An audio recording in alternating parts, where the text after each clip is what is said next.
น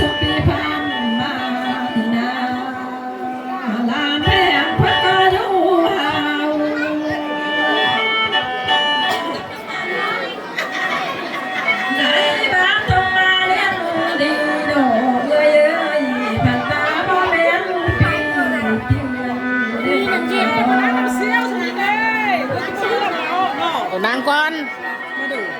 กันยังไม่ได้ขับด้วยเรายังไม่ได้ฟังกันจะนอนกันที่ขับจะนอนกันที่ขับนั่งรถอุ้มไหม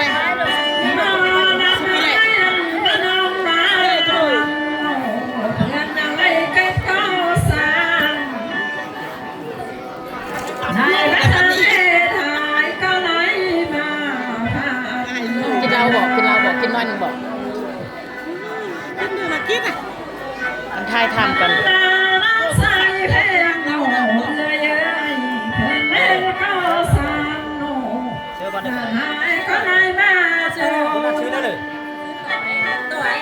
นั่งซอย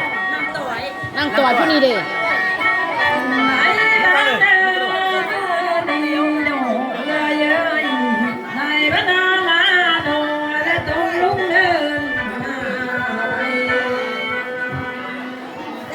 เย้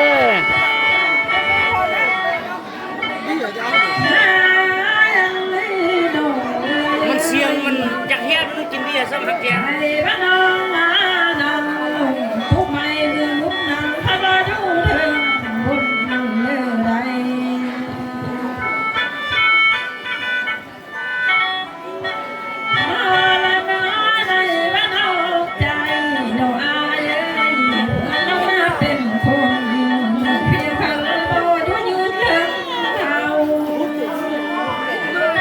อีพุทธมันยุ่ใส่อีพุทธ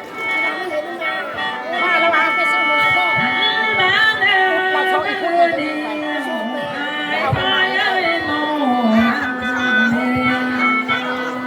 กันยังท้ายทำนี่ดิ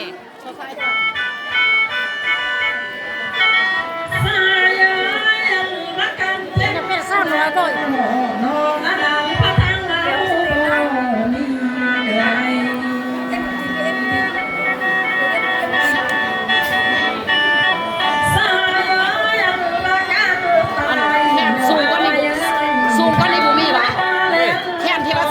ขับนี่นะบุมีมาแค่นี้มีแต่ตัวเดียวนี่นะซ้ำนี่ก็ได้ละเนาะ